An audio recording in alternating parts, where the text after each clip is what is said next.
नमस्कार दोस्तों, स्वागत है आप सभी का ओनली आईएएस के यूट्यूब चैनल पर। जैसा कि आप सभी जानते हैं कि क्लाइमेट चेंज अपने आप में यूपीएससी के लिए बहुत इंपॉर्टेंट टॉपिक है। जैसे इस साल का आप मेंस का पेपर उठाइए, इस साल भी क्योटो प्रोटोकॉल के बारे में यूपीएससी ने आपसे पूछा है। लास्ट ईयर ग्लासगो के बारे में 2 क्वेश्चन आए थे आपको मेंस में, और प्रीलिम्स में भी इसके बारे में क्वेश्चन पूछे ही जाते हैं अमूमन आपसे। आज की वीडियो का हमारा मोटिव ये है कि जितने भी इंटरनेशनल कन्वेंशन हुए क्लाइमेट चेंज से रिलेटेड, हम उन सभी कॉप मीटिंग्स और या कन्वेंशंस को देखें, क्या इंपॉर्टेंट आउटकम्स रही हैं उनको समझें। तो यहाँ पर ये वीडियो आपके लिए बहुत इंपॉर्टेंट है, इस वीडियो को ज़रूर से पूरा देखना। अब इस वीडियो को शुरू करने से पहले मैं आपके साथ हमारे 2 प्रोग्राम्स के बारे में बात करना चाहूँगा। पहला है कॉम्प्रिहेंसिव सोल्यूशन टू मेंस 2023। जो भी बच्चे मेंस के लिए अपनी प्रिपरेशन कर रहे हैं, उन्हें लगता है कि उन्हें आंसर राइटिंग करनी है, उन्हें मेंस के पर्सपेक्टिव से पढ़ना है, तो उनके लिए ये एक प्रोग्राम है जिसे वो ज्वाइन कर सकते हैं। दूसरा है कॉम्प्रिहेंसिव प्रीलिम्स स्पेशल बैच 2023 के स्टूडेंट्स के लिए, जो कि टोटली प्रीलिम्स ओरिएंटेड है। तो यहाँ पर इन दोनों कोर्सेज के बारे में अगर आपने कुछ भी जानना हो तो आप हमें कॉल कर सकते हैं 7007931912 पे, या आप हमें मेल भी कर सकते हैं info@onlyis.com पे। आइए शुरुआत करते हैं आज के वीडियो। सबसे पहला और मेजर इनिशिएटिव है आपका United nation conference on human environment. अब मैं इस कॉन्फ्रेंस को एक मेजर इनिशिएटिव इसलिए नहीं कह रहा हूं कि इसमें 114 देशों ने पार्टिसिपेट किया था, बल्कि मैं इसे मेजर इनिशिएटिव 2 रीजंस की वजह से कहता हूं।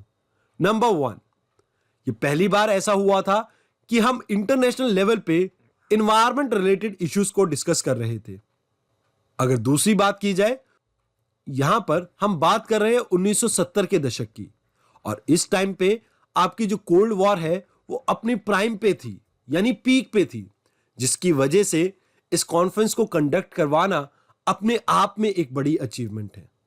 ऑल्दो ऐसा नहीं है कि इस कॉन्फ्रेंस को कंडक्ट करवाने में कोई परेशानी नहीं आई। यूनाइटेड नेशन ने जर्मन डेमोक्रेटिक रिपब्लिक को इस कॉन्फ्रेंस में पार्टिसिपेट करने के लिए मना कर दिया। ऐसा करने के पीछे रीजन यह था कि जो ईस्ट जर्मनी थी, यानी जर्मन डेमोक्रेटिक रिपब्लिक, यूएन की मेंबर नहीं थी, सो इस वजह से ईस्ट जर्मनी को इस कॉन्फ्रेंस में पार्टिसिपेट नहीं करने दिया गया। और इसी से नाराज होकर जो सोवियत ब्लॉक की सभी कंट्रीज थी, उन्होंने भी इस कॉन्फ्रेंस में पार्टिसिपेट नहीं किया। ये जो कॉन्फ्रेंस है, ये 1972 में स्वीडन के एक शहर स्टॉकहोम में हुई थी। स्वीडन में इस कॉन्फ्रेंस को कंडक्ट करवाने का मेन रीजन ये था कि यूनाइटेड नेशन में स्वीडन ने ही यह प्रपोजल रखा था दैट ग्लोबल लेवल पे हमें एनवायरमेंटल डिबेट को स्टार्ट करना चाहिए।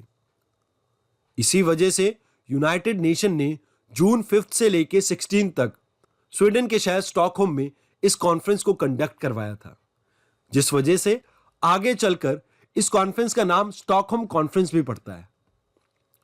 अगर बात की जाए इस कॉन्फ्रेंस की, तो इससे 3 मेजर आउटकम निकल के आए थे।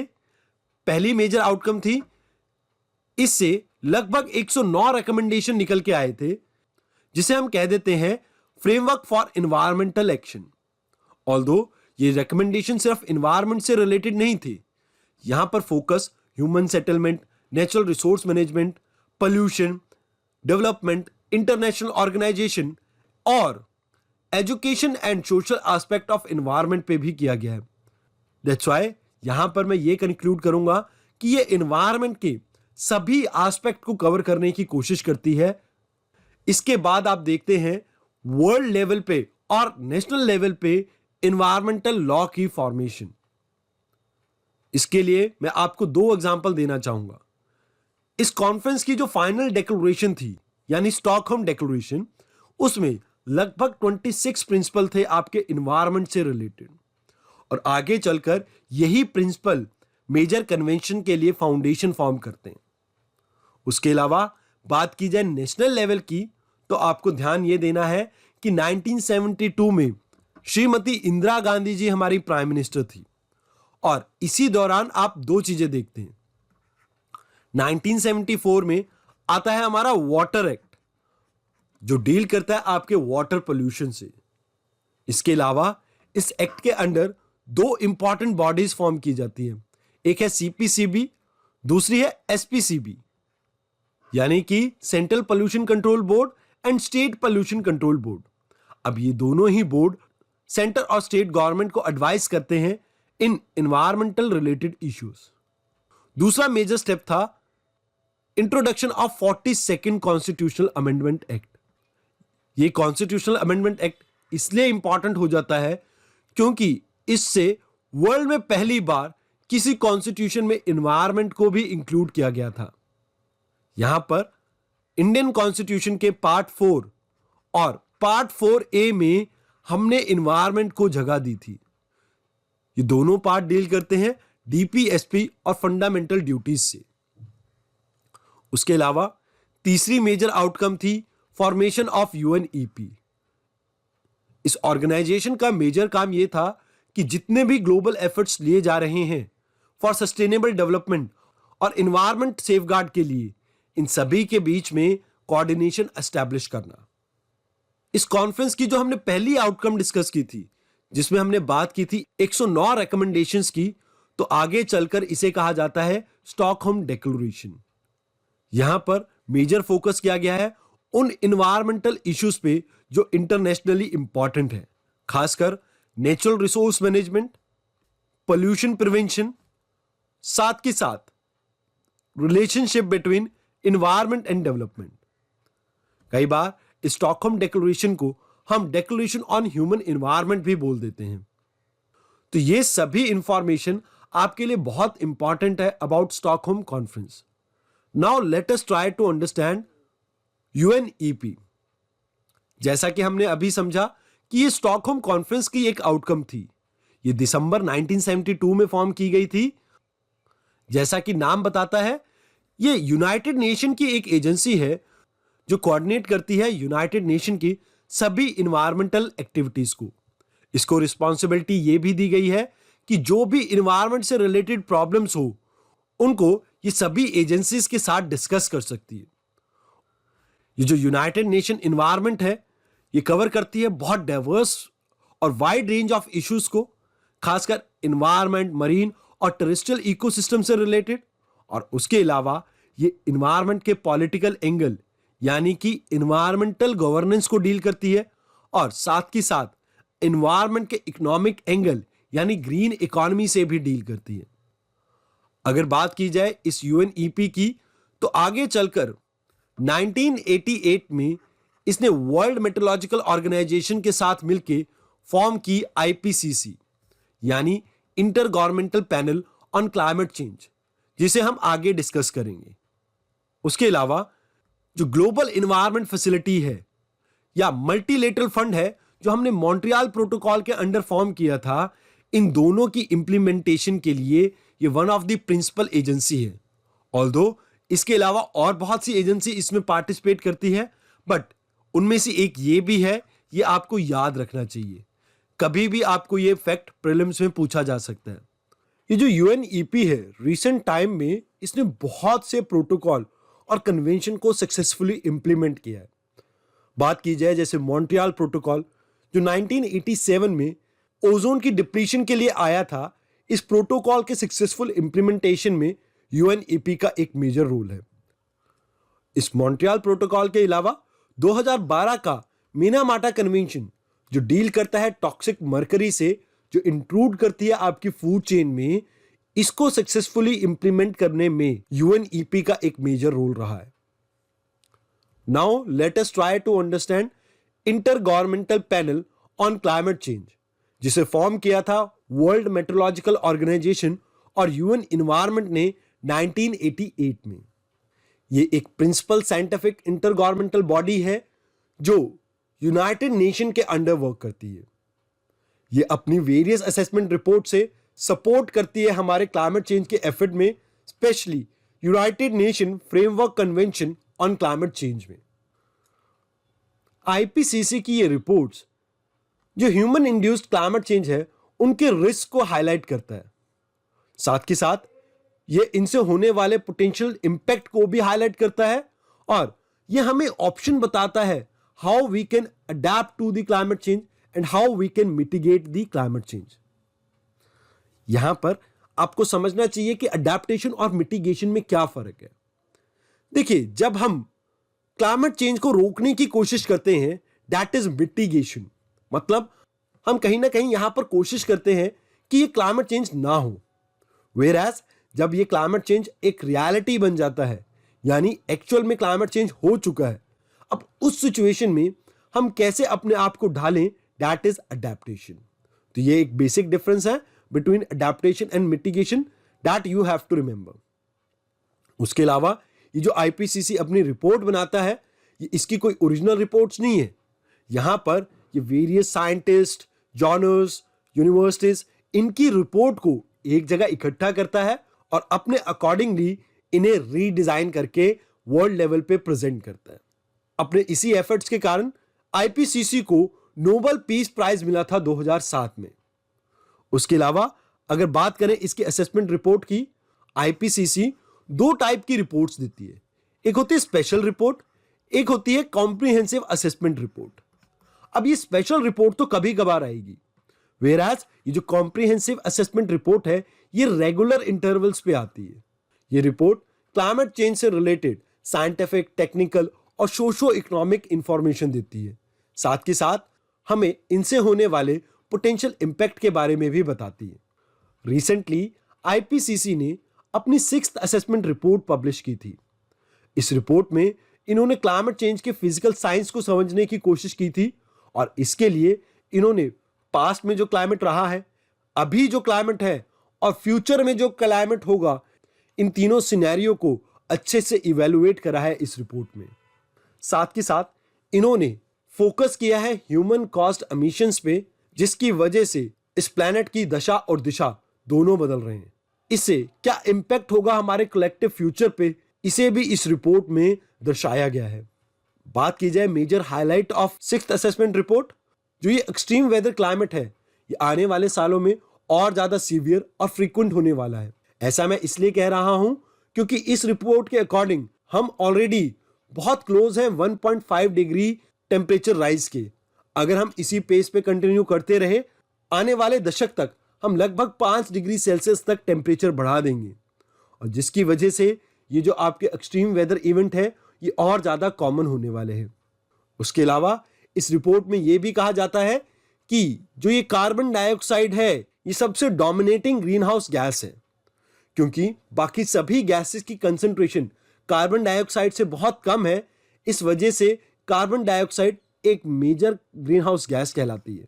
उसके अलावा इस रिपोर्ट में इस बात को भी हाईलाइट किया गया है कि अगर ग्लोबल कम्युनिटी 2030 तक अपने एमिशन लेवल को हाफ नहीं करती और 2050 तक नेट जीरो एमिशन अचीव नहीं करती, तो कहीं ना कहीं हम इस ग्लोबल वार्मिंग को रोक नहीं पाएंगे। उसके अलावा इस आईपीसीसी की रिपोर्ट में उन डेवलपिंग कंट्रीज, खासकर इंडिया का क्लेम को खारिज कर दिया, जहां पर इंडिया ये कहता था कि जो डेवलप्ड कंट्रीज है वो हिस्टोरिकल एमिटर है, जिसकी वजह से अर्थ पे ये क्लाइमेट चेंज आ रहा है। इस रिपोर्ट में कहा यह जा रहा है कि ना केवल वो जो पुराना एमिशन है वो इसके लिए रिस्पॉन्सिबल है क्लाइमेट चेंज के लिए, बल्कि अभी हम एमिशन कर रहे हैं वो भी उतना ही रिस्पॉन्सिबल है। ये रिपोर्ट बहुत ज्यादा इंपॉर्टेंट है और इसीलिए हम देखते हैं कि क्या मेजर कंसर्न निकल के आते हैं इस रिपोर्ट से। यहां पर यह कहा जाता है कि जो आर्टिक सी की बर्फ है वो अपने लोएस्ट लेवल पे पहुंच चुकी है लास्ट 150 साल के। उसके अलावा जो सी लेवल राइज कर रहा है वो अभी 3000 सालों में सबसे तेज है। उसके अलावा बात की जाए ग्लेशियर्स की, तो इनका जो डिक्लाइन है वो बहुत ज्यादा है और ऐसा 2000 सालों में कभी देखने को नहीं मिला। अब इस रिपोर्ट के अकॉर्डिंग अभी सबसे ज्यादा 3 चीजों की जरूरत है। पहला, रिसेंटली हमारी ग्लासगो में एक 26th कॉप होके हटी है UNFCCC की। अब इसमें वर्ल्ड लीडर्स ने बहुत सी कमिटमेंट शो की है, बट जरूरत यह है इन कमिटमेंट्स को एक्शन में तब्दील करने की। उसके अलावा वर्ल्ड लीडर्स को यह इंश्योर करना चाहिए जो गवर्नमेंट एजेंसीज हैं, जो प्राइवेट सेक्टर है या प्राइवेट इंडिविजुअल्स हैं, इन सभी के एफर्ट्स को हम स्ट्रीमलाइन कर सकें ताकि हम प्रोटेक्ट कर सकें अपने प्लैनेट को। उसके अलावा सभी कंट्रीज, खासकर आपकी मेजर इकोनॉमीज की ये ड्यूटी बनती है कि ये जो 2020 से लेके 2030 तक का डेकेड है, इसमें हम अपने मैक्सिमम एफर्ट्स को शो करें ताकि जो हमारा एम है 1.5 डिग्री से बियॉन्ड ग्लोबल टेम्परेचर को राइज नहीं करने देंगे, इसे हम अचीव कर सकें। अब ये बात थी 1988 की, जब हम आईपीसीसी की फॉर्मेशन देखते हैं। इस आईपीसीसी की फर्स्ट रिपोर्ट पब्लिश होती है 1989-90 में, और जिसकी वजह से 1992 में हम देखते हैं formation of United Nations conference on environment and development. इसे हम अर्थ समिट या रियो अर्थ समिट के नाम से भी जानते हैं। इस कॉन्फ्रेंस ने कहीं ना कहीं पब्लिक अवेयरनेस बहुत ज्यादा इंक्रीज कर दी थी अबाउट एनवायरनमेंट। उसके अलावा इस कॉन्फ्रेंस ने पहली बार आपके एनवायरनमेंट और डेवलपमेंट को एक साथ लिंक किया, जिससे निकल के आई world summit on sustainable development. इसके बारे में हम थोड़ा बहुत डिस्कस करेंगे, ऑल्दो डिटेल्स इसकी हमने सस्टेनेबल डेवलपमेंट टॉपिक में कवर कर रखी है। यहां पर लगभग 190 कंट्रीज ने पार्टिसिपेट किया था, जिन्होंने अपनी कमिटमेंट शो की थी कि वो रिड्यूस करेंगे बायोडाइवर्सिटी के लॉसेस को ग्लोबल, रीजनल और लोकल लेवल पे। ये टारगेट उन्हें अचीव करना था बाय 2010। इसके अलावा बात की जाए in world summit on sustainable development की, तो यहां पर आपको रियो +5 देखने को मिलती है, जो न्यूयॉर्क में हुई थी। उसके अलावा आपको रियो +10 जोहानसबर्ग में देखने को मिलती है, और रियो +20 आपको वापस ब्राजील के शहर रियो में देखने को मिलती है। Now let us come to the point, जहां पर हम बात करते हैं कि इस अर्थ समिट की आउटकम क्या रही। यहां से आपके रियो डिक्लेरेशन निकल के आई, जो फ्यूचर में सस्टेनेबल डेवलपमेंट के लिए कंट्रीज को गाइड करती है। उसके अलावा यहां से एजेंडा 21 निकल के आया। ये नॉन बाइंडिंग एक्शन थे जो बात करते हैं सस्टेनेबल डेवलपमेंट की।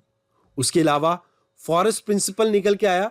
ये भी एक नॉन बाइंडिंग डॉक्यूमेंट था जो कंजर्व करने की बात करता है फॉरेस्ट को।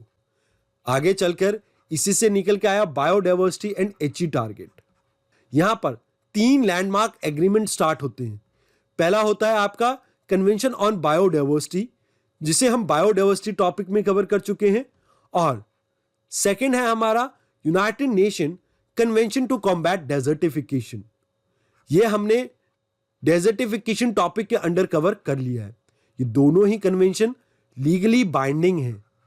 वेयर एज जो थर्ड कन्वेंशन निकल के आता है, that is United Nations framework convention on climate change. ये कन्वेंशन लीगली बाइंडिंग नहीं है। अब ये तो बात थी रियो अर्थ समिट की।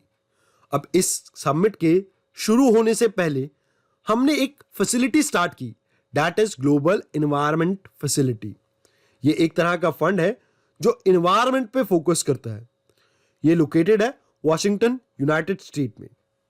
बात की जाए ग्लोबल एनवायरनमेंट फैसिलिटी की, तो ये लगभग 184 कंट्रीज को यूनाइट करता है various international institution, civil society और प्राइवेट सेक्टर के साथ, ताकि हम ग्लोबली एनवायरनमेंट के जो इश्यूज है उन्हें रिजॉल्व कर सके और सपोर्ट कर सके नेशनल सस्टेनेबल डेवलपमेंट के सभी इनिशिएटिव्स को।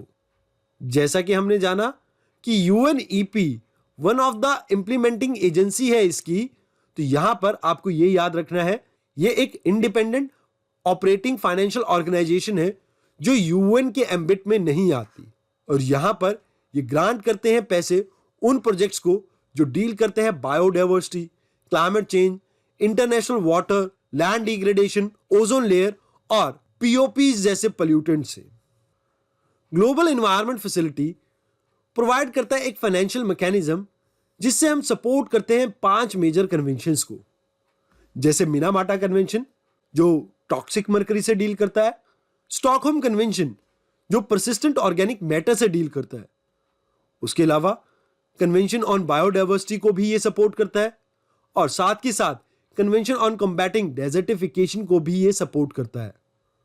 आज की डिस्कशन का जो मेजर टॉपिक है, that is United Nation framework convention on climate change. इस कन्वेंशन को भी फाइनेंशियली सपोर्ट करता है ये ग्लोबल एनवायरनमेंट फैसिलिटी। ये पांचों आपको याद रखना है, स्टार मार्क कर लीजिए इसे, बिकॉज यूपीएससी इसके बारे में आपको पूछ सकता है। Now let us talk about United Nations framework convention on climate change. ये आपके यूनाइटेड नेशन के अंडर एक इंटरनेशनल एनवायरनमेंट ट्रीटी है जो नेगोशिएट की थी हमने रियो अर्थ समिट में, और इसे फाइनली साइन किया था हमने न्यूयॉर्क सिटी में। इस कन्वेंशन में लगभग 197 पार्टिसिपेटिंग कंट्रीज हैं। इस कन्वेंशन का एम यह है कि हम विभिन्न कंट्रीज को बाइंडिंग टारगेट्स दे सके जिनमें हम कंट्रोल कर सके इनकी ग्रीन हाउस गैसेस के एमिशन को। उसके अलावा इस कन्वेंशन का एम यह भी है कि हम स्टेबलाइज कर सके ग्रीन हाउस गैस की कंसंट्रेशन को उस एटमॉस्फेरिक लेवल पे जहां पर यह डेंजरस ना हो ह्यूमन एग्जिस्टेंस के लिए। यह बात मैंने आपको पहले भी समझाई थी और आज फिर समझाता हूं। यहां पर हम ग्रीन हाउस गैस का एलिमिनेशन नहीं कर रहे हैं, मतलब अर्थ से हम ग्रीन हाउस गैस को बिल्कुल रिमूव नहीं करना चाहते। हम इसकी एक ऐसी कंसंट्रेशन मेंटेन करना चाहते हैं जिससे कोई थ्रेट ना हो ह्यूमन एग्जिस्टेंस को। अनलाइक डेजर्टिफिकेशन का जो कन्वेंशन है या बायोडाइवर्सिटी का जो कन्वेंशन है, ये कन्वेंशन लीगली बाइंडिंग नहीं है। बात की जाए कॉन्फ्रेंस ऑफ पार्टी की, तो ये प्राइम इसकी डिसीजन मेकिंग बॉडी है जिसमें सभी स्टेट्स पार्टिसिपेट करती हैं और अपने अपने ओपिनियन यहां पर रखती हैं। इस कॉन्फ्रेंस ऑफ पार्टी का काम यह भी है कि जो भी लीगल इंस्ट्रूमेंट अगर कोई हो, उनकी इंप्लीमेंटेशन कैसे चल रही है उसको ओवरसी करती है। साथ के साथ ये इस कन्वेंशन के इफेक्टिव इंप्लीमेंटेशन को इंश्योर करती है। बात की जाए UNFCCC की, तो यहां पर आपको 4 मेजर कॉप्स को याद रखने की जरूरत है। पहली इंपॉर्टेंट कॉप है कॉप 1 जो बर्लिन जर्मनी में हुई थी 1995 में। इसे याद रखना इसलिए जरूरी है क्योंकि यहां से शुरुआत हुई थी आपके UNFCCC की। उसके अलावा हमें कॉप 3 को याद रखना है जो जापान की एक सिटी क्योटो में हुई थी, जहां से क्योटो प्रोटोकॉल निकल के आया। और यहां से शुरुआत होती है एक बाइंडिंग ऑब्लिगेशन की जो इंपोज की गई थी डेवलप्ड कंट्रीज पे ताकि वो रिड्यूस कर सके ग्रीन हाउस गैसेस के एमिशन को। उसके अलावा आपको याद रखना है कॉप 21 जो 2015 में हुई थी फ्रांस के एक शहर पेरिस में। इसकी आउटकम थी आपकी पेरिस एग्रीमेंट, जिसमें वर्ल्ड लीडर्स ने अपनी कमिटमेंट शो की है towards mitigating the climate change. आपको रिसेंट कॉप 26 को याद रखने की जरूरत है जो ग्लासगो स्कॉटलैंड में हुई है। तो ये 4 कॉप्स आपके लिए जाननी बहुत इंपॉर्टेंट है। अगर हम बात करें इन 4 कॉप्स की, तो 3 मैंने यहां पर मेंशन की है। चौथी मेंशन ना करने का रीजन ये है कि चौथी हमेशा चेंज होती रहेगी।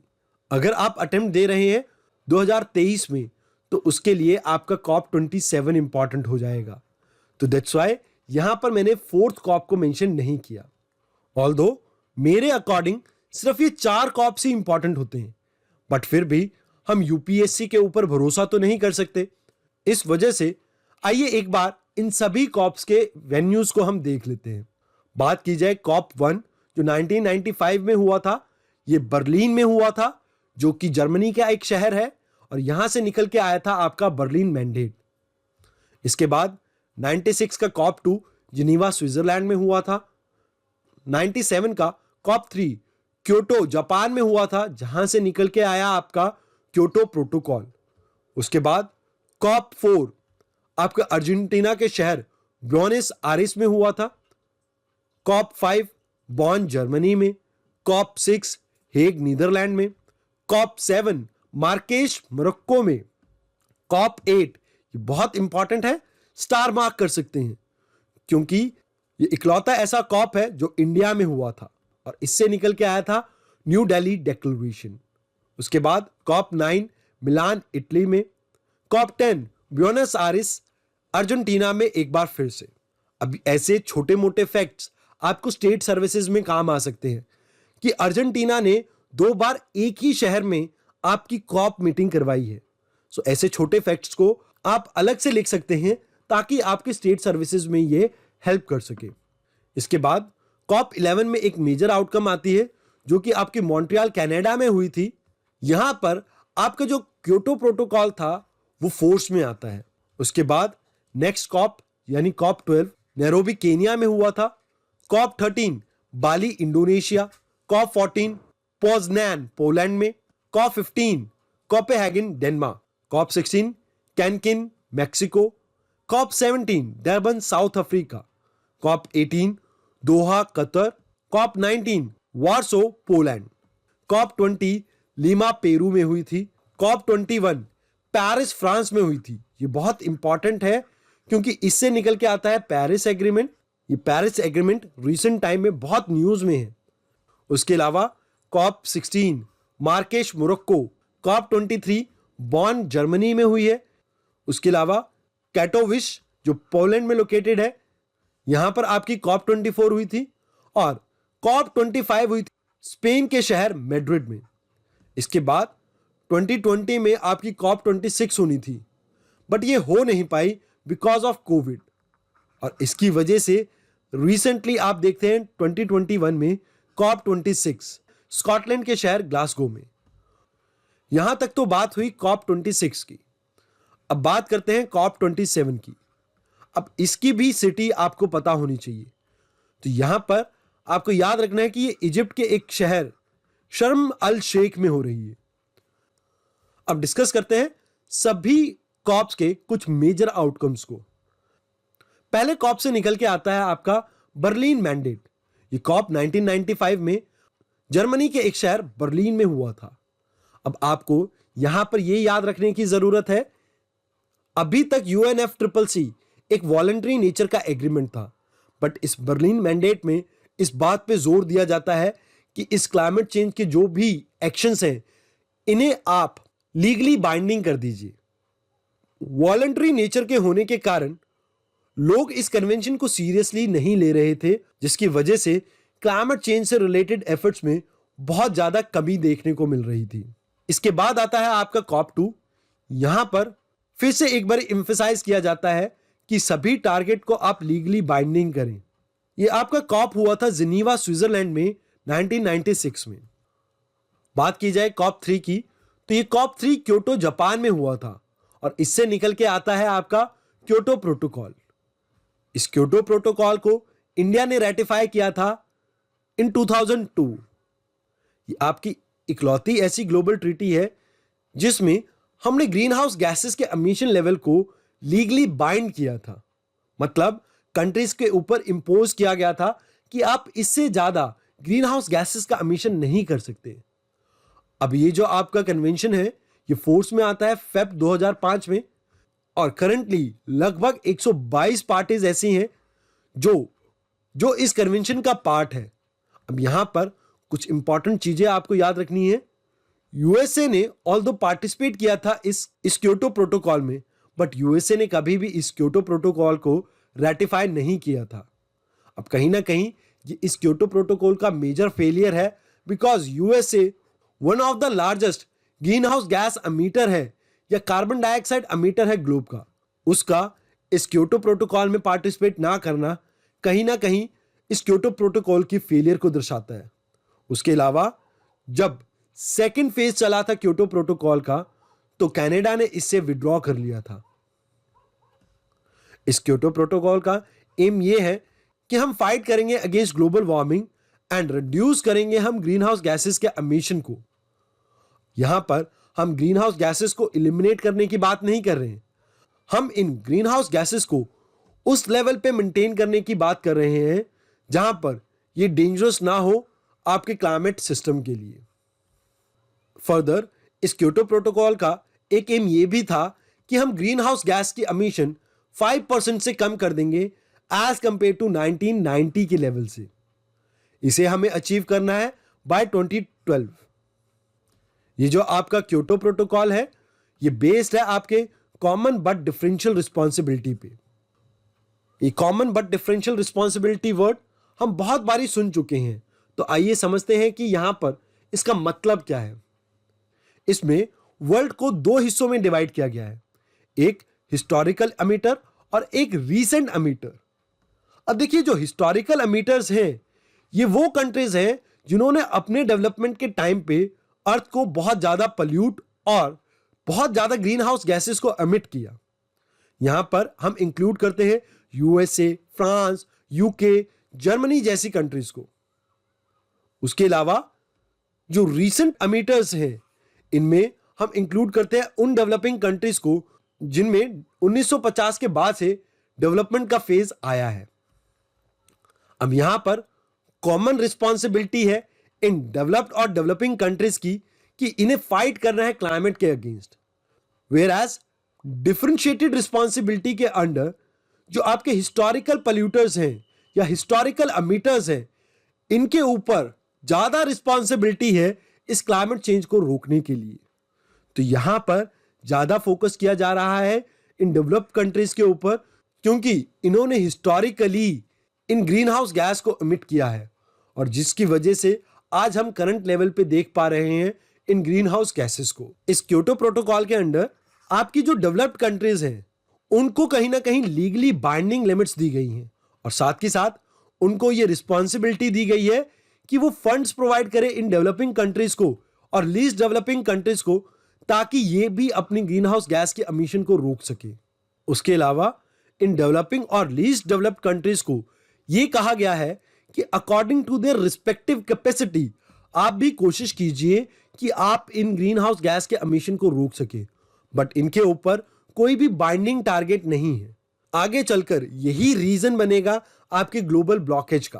पोस्ट क्योटो प्रोटोकॉल इनिशिएटिव्स को डिस्कस करेंगे या इसके बाद की आउटकम्स को डिस्कस करेंगे, तब मैं आपको कहूंगा कि ये जो कॉमन बट डिफरेंशियल रिस्पॉन्सिबिलिटी है आगे चलकर ग्लोबल ब्लॉकेज के लिए मेजरली रिस्पॉन्सिबल रहेगी, जहां पर डेवलप्ड कंट्रीज ये कहेंगी हम ही सारे पैसे क्यों दें और हम ही क्यों ग्रीन हाउस गैस के एमिशन को कम करें, क्योंकि हम तो अभी ग्रीन हाउस गैस को एमिट नहीं कर रहे हैं। वेयर एज डेवलपिंग कंट्रीज और इनके लीडर्स ये कहेंगे कि आपने हिस्टोरिकली वर्ल्ड को पोल्यूट किया है तो आपकी ज्यादा रिस्पॉन्सिबिलिटी है। अब यही कॉमन बट डिफरेंशियल रिस्पॉन्सिबिलिटी का जो प्रिंसिपल है आगे जाकर वर्ल्ड लेवल पे इस कन्वेंशन के फेलियर का रीजन बनता है, बिकॉज आगे जाकर आपके जो डेवलप्ड कंट्रीज हैं वो कहेंगे कि हम फंड्स क्यों प्रोवाइड करें, हम तो अब इन गैसेस को एमिट करते भी नहीं है इतना, साथ के साथ हम अपने एमिशन लेवल को कम क्यों करें जब ये डेवलपिंग कंट्रीज इतना ज्यादा एमिट कर रहे हैं। और जो डेवलपिंग कंट्रीज हैं वो यहां पर ये कहेंगे कि भैया आपको हमें पैसा प्रोवाइड करना पड़ेगा बिकॉज आपने हिस्टोरिकली वर्ल्ड को पोल्यूट किया है और एनवायरनमेंट को डिग्रेड किया है। साथ के साथ हम अपने एमिशन लेवल को कम अभी इसलिए नहीं कर सकते क्योंकि हमें भी डेवलपमेंट अचीव करनी है। अगर आप फंड नहीं देंगे तो मजबूरन हम इस ग्रीन हाउस गैस के एमिशन को कम नहीं कर पाएंगे, क्योंकि हमें भी डेवलपमेंट अचीव करनी है ताकि हमारे यहां की पॉपुलेशन का भी लाइफस्टाइल इंप्रूव हो सके। तो जिस वजह से इसके बाद आप देखेंगे आगे चलकर कोई भी लीगली बाइंडिंग टारगेट नहीं लिया जाएगा। अब कई बार आप न्यूज़पेपर पढ़ते हैं तो उनमें सुनते हैं annex 1 country, annex 2 countries, non annex countries. What are these? ये क्योटो प्रोटोकॉल के अंडर ही डिफाइंड है। आइए देखते हैं कैसे। जो एनेक्स 1 कंट्रीज हैं इनमें सभी डेवलप्ड और इकोनॉमी इन ट्रांजिशंस को हम इंक्लूड करते हैं। जैसे कि हम बात करते हैं यहां पर वेस्टर्न यूरोपियन कंट्रीज की, यूएसए की और ईस्ट यूरोपियन कंट्रीज के साथ साथ रशिया की भी। एनेक्स 2 में आपकी डेवलप्ड कंट्रीज आती हैं। अब ये आपका एक सबसेट है किसका? एनेक्स 1 का। मान लीजिए ये आपका एनेक्स 1 है और इसमें से कुछ सिलेक्टिव कंट्रीज इस एनेक्स 2 में आती हैं जिन्हें फाइनेंशियल और टेक्निकल सपोर्ट देना है इन इकोनॉमी इन ट्रांजिशन और डेवलपिंग कंट्रीज को, सो दैट ये अपने ग्रीन हाउस गैस के एमिशन को रोक सके। फॉर एग्जाम्पल यहां पर बात की जाए यूएसए की, तो यूएसए टर्की या किसी ऐसे देश को सपोर्ट करे ताकि वो अपने ग्रीन हाउस गैस के एमिशन को रोक सके। तो इसमें यूएसए आपके एनेक्स 2 में आता है, ऑल्दो एनेक्स 1 में आपका टर्की भी इंक्लूडेड है। सो दैट्स व्हाई ये एक सबसेट है आपके एनेक्स 1 का ही। एनेक्स बी कंट्रीज में वो एनेक्स 1 पार्टीज आती हैं जिन्होंने फर्स्ट और second round of Kyoto protocol में एमिशन टारगेट्स को लिया था। अब देखिए जो फर्स्ट राउंड है वो 2008 से 2012 तक का था और जो सेकेंड राउंड है वो 2013 से 2020 तक का है। इस सेकेंड राउंड के बारे में हम कल डिटेल में डिस्कस करेंगे। इन दोनों ही राउंड्स में कंपल्सरी बाइंडिंग टारगेट्स दिए गए थे ग्रीन हाउस गैस के एमिशन के इन डेवलप्ड कंट्रीज को। तो यहां पर एनेक्स बी में हम सिर्फ उन कंट्रीज को इंक्लूड करते हैं जिन्होंने क्योटो फेज 1 और क्योटो फेज 2 दोनों में ही पार्टिसिपेट किया है। अब बात की जाए नॉन एनेक्स 1 कंट्रीज, इनमें वो कंट्रीज लिस्टेड है जो कन्वेंशन का तो पार्ट है, बट इनकी जो इनकम है वो मोस्टली बहुत कम है, जिसकी वजह से ये ग्रीन हाउस गैस के एमिशन को अभी कम नहीं कर सकते और इनके लिए टारगेट वॉलंटरी है, बाइंडिंग नहीं है। बात की जाए क्योटो प्रोटोकॉल की, तो यहां पर दो कमिटमेंट पीरियड्स आते हैं। एक आता है आपका 2008 से 2012 का और दूसरा आता है आपका 2013 से 2020 का। जो सेकंड कमिटमेंट पीरियड है ये 2012 में साइन किया गया था, जिसे हम कहते हैं दोहा अमेंडमेंट, और कई बार इसे दोहा अमेंडमेंट टू क्योटो प्रोटोकॉल भी कहा जाता है। इन दोनों पीरियड्स में लीगली बाइंडिंग टारगेट दिए गए थे डेवलपिंग कंट्रीज को, ताकि वो रिड्यूस कर सके ग्रीन हाउस गैस के एमिशन को। जो भी कंट्रीज इन टारगेट को अचीव नहीं कर पाएगा, मान लीजिए पहले फेज की हम रिपोर्ट लेते हैं 2012 में और कुछ कंट्रीज इसको अचीव नहीं कर पाती, कहीं ना कहीं पेनल्टी इंपोज करी जा सकती है इन कंट्रीज पे। अब जो आपका फर्स्ट कमिटमेंट पीरियड था 2008 से 2012 का, इसमें लगभग 35 कंट्रीज पे लीगली बाइंडिंग टारगेट्स थे। जैसा कि आप सभी जानते हैं यूएसए ने इसमें पार्टिसिपेट नहीं किया था। उसके अलावा इन 35 कंट्रीज में से कनाडा ने क्योटो प्रोटोकॉल के फेज 2 में पार्टिसिपेट नहीं किया। उसके अलावा जापान, न्यूजीलैंड और रशिया ने भी फर्स्ट राउंड के बाद कोई भी लीगली बाइंडिंग टारगेट नहीं लिया सेकंड कमिटमेंट पीरियड में। तो ऑलमोस्ट आपकी 4 से 5 कंट्रीज सेकंड कमिटमेंट पीरियड में पार्टिसिपेट ही नहीं करती, जिसकी वजह से ये सेकंड कमिटमेंट पीरियड एक टोटल फेलियर बन के रह जाता है। इसके फेलियर के बाद 2014 लीमा में स्टार्ट होती है नेगोशिएशन, जहां पर हम बात करते हैं कि 2015 में हम कुछ ऐसा एग्रीमेंट लेके आएंगे जिससे हम कार्बन डाइऑक्साइड का एमिशन कम कर सकें ग्लोबल लेवल पे। जब ये नेगोशिएशंस चल रही थी तो 3 बिग विलन्स यानी कि चाइना, इंडिया और यूएसए ने ऐसे सिग्नल्स दिखाए कि हम ऐसी किसी भी ट्रीटी को एक्सेप्ट और रेटिफाई नहीं करेंगे जिसमें लीगली बाइंडिंग होगा रिडक्शन ऑफ कार्बन एमिशन, जिसकी वजह से यूरोपियन कंट्रीज के न्यूज़पेपर इन्हें 3 बिग विलन्स भी कहते हैं। अब क्योटो प्रोटोकॉल के अंडर जो गैसेस इंक्लूड करी गई थी वो कुछ इस तरह से हैं: carbon dioxide, methane, nitrous oxide, sulphur hexafluoride, groups of hydrofluorocarbon यानी HCF और ग्रुप ऑफ परफ्लोरोकार्बन यानी PFC। इन सभी को इंक्लूड किया गया था ग्रीन हाउस गैस की कैटेगरी में और इन सभी के लिए लीगली बाइंडिंग टारगेट्स थे। अब हमने बात तो करी कुछ लीगली बाइंडिंग टारगेट्स थे। अब इन केस आप डोमेस्टिक एक्शन से इन टारगेट्स को अचीव नहीं कर पा रहे हैं तो आप क्या करें? तो आपके लिए मार्केट बेस्ड मैकेनिज्म इंश्योर करता है क्योटो प्रोटोकॉल, जिसे हम कहते हैं Kyoto flexible market protocol mechanism. इसमें 3 मैकेनिज्म आते हैं। पहला है आपका क्लीन डेवलपमेंट मैकेनिज्म, दूसरा है एमिशन ट्रेडिंग एंड तीसरा है आपका ज्वाइंट इंप्लीमेंटेशन। सबसे पहले बात करते हैं क्लीन डेवलपमेंट मैकेनिज्म की। क्लीन डेवलपमेंट मैकेनिज्म में हम जो क्योटो प्रोटोकॉल के अंडर एनेक्स बी कंट्रीज हैं, मतलब जो सेकंड फेज में भी पार्टिसिपेट कर रही हैं, उन कंट्रीज को हम अलाउ करते हैं कि ये एमिशन रिडक्शन प्रोजेक्ट्स को इंप्लीमेंट कर सकते हैं डेवलपिंग कंट्रीज में। फॉर इंस्टांस मान लीजिए फ्रांस है। फ्रांस आपकी एक एनेक्स बी कंट्री है और ये एक प्रोजेक्ट को इंप्लीमेंट करने की बात कर रहे हैं इंडिया में, जिससे इंडिया में कार्बन एमिशन कम हो सकता है। यहां पर फ्रांस को मिलेगा कार्बन एमिशन रिडक्शन क्रेडिट यानी कि कार्बन क्रेडिट। इसकी वजह से मान लीजिए 10 टन कार्बन डाइऑक्साइड कम एमिट हो रही है तो यहां पर आपको इतने ही कार्बन क्रेडिट्स मिल जाएंगे। तो ऐसे सभी प्रोजेक्ट को अलाउ करता है आपका क्लीन डेवलपमेंट मैकेनिज्म। अब इससे फ्रांस को बेनिफिट यह है कि जितना यहां पर कार्बन एमिशन रिड्यूस होगा उतना ही कार्बन क्रेडिट मिल जाएगा फ्रांस को, जिसे ये ग्लोबल कम्युनिटी को शो कर सकता है और यह बता सकता है कि मैंने अपना क्योटो टारगेट अचीव किया है।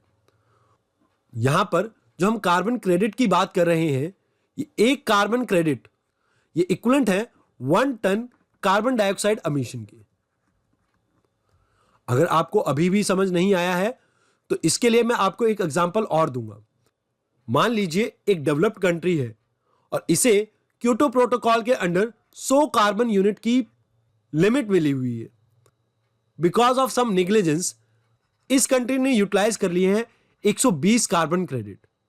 अभी जो एक्स्ट्रा 20 कार्बन क्रेडिट इन्होंने यूज किए हैं क्योटो प्रोटोकॉल के अंडर, इसके लिए इन्हें पेनल्टी भी लग सकती है। अब इससे बचने के लिए ये डेवलप्ड कंट्री क्या करेगी, एक डेवलपिंग या लीस्ट डेवलप्ड कंट्री में किसी ऐसे प्रोजेक्ट को स्टार्ट करेगी और डेवलप करेगी जिससे क्लीन एनर्जी प्रोड्यूस होती हो। For example solar power plant या विंड मिल्स जैसे प्रोजेक्ट्स में, ताकि जो इसको 20 कार्बन क्रेडिट एक्स्ट्रा यूज करने पे पेनल्टी लगनी हो उससे ये बच सके। अब यहां पर ये जो प्रोजेक्ट होगा इसमें लगभग इतने ही अमाउंट के आप कार्बन एमिशन को रिड्यूस करने की कोशिश करेंगे, तभी आपको पेनल्टी नहीं लगेगी। कार्बन क्रेडिट ट्रेडिंग और कार्बन ट्रेडिंग, यहां पर दोनों तरह की ट्रेडिंग अलाउड है, इंट्रा कंट्री और इंटर कंट्री। मतलब आप विद इन इंडिया अगर इन कार्बन को ट्रेड करना चाहते हैं तो दैट इज अलाउड। उसके अलावा आप इंटरनेशनल लेवल पे जैसे इंडिया और फ्रांस आपस में कार्बन की ट्रेडिंग कर रहे हैं तो यह भी अलाउड है। इससे जो कंट्रीज अपने एमिशन लेवल को एक्सीड कर गई हैं वो इन कार्बन क्रेडिट को खरीद सकते हैं। फॉर एग्जांपल मान लीजिए भूटान है और भूटान को 20 कार्बन क्रेडिट मिले थे। अब इन 20 में से भूटान ने सिर्फ 10 ही यूज किए। अब ये एक लीस्ट डेवलप्ड कंट्री है, वेयर एज यहां पर हम एग्जांपल लेते हैं यूके का।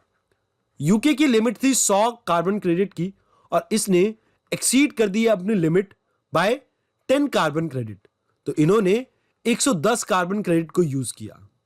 अब क्या होगा, यहां पर यूके भूटान से इन कार्बन क्रेडिट को परचेज कर सकता है और यह डिपेंड करेगा demand and supply principle of economy पे। मतलब जितनी डिमांड हाई होगी उतना ही प्राइस इन कार्बन क्रेडिट का इंक्रीज होता रहेगा। और इसी टारगेट को अचीव करने के लिए इंडिया ने 2009 में कार्बन क्रेडिट की ट्रेडिंग को अलाउ कर दिया, जो कि आपके मल्टी कमोडिटी एक्सचेंज में लिस्टेड है। अब बात की जाए इन कार्बन क्रेडिट ट्रेडिंग की तो ये दो तरीके से हो सकती है, एक एमिशन ट्रेडिंग, एक ऑफसेट ट्रेडिंग। अब देखिए ये जो एमिशन ट्रेडिंग है इसमें क्या होता है, जो हमने भूटान का एग्जांपल लिया था कि भूटान ने अपने 10 कार्बन क्रेडिट सेव किए और आगे चलकर इसे सेल कर देता है, तो that is coming under emission trading. यहां पर कंट्री अपने अनयूज्ड एमिशन को सेल कर सकती है। मतलब यहां पर कार्बन को ट्रैक किया जाता है, इसे उसी तरह से ट्रेड किया जाता है जैसे कोई और कम्युनिटी। उसके अलावा कुछ और ट्रेडिंग यूनिट्स भी यूज की जाती है कार्बन मार्केट में, जैसे रिमूवल यूनिट। यहां पर रीफॉरेस्टेशन के कारण जो कार्बन एमिशन कम हुआ है हम उनको सेल करते हैं। उसके अलावा एमिशन रिडक्शन यूनिट, यहां पर हम ज्वाइंट इंप्लीमेंटेशन जो आगे हम पढ़ेंगे इससे जो एमिशन रिड्यूस हुआ है उनको सेल करते हैं।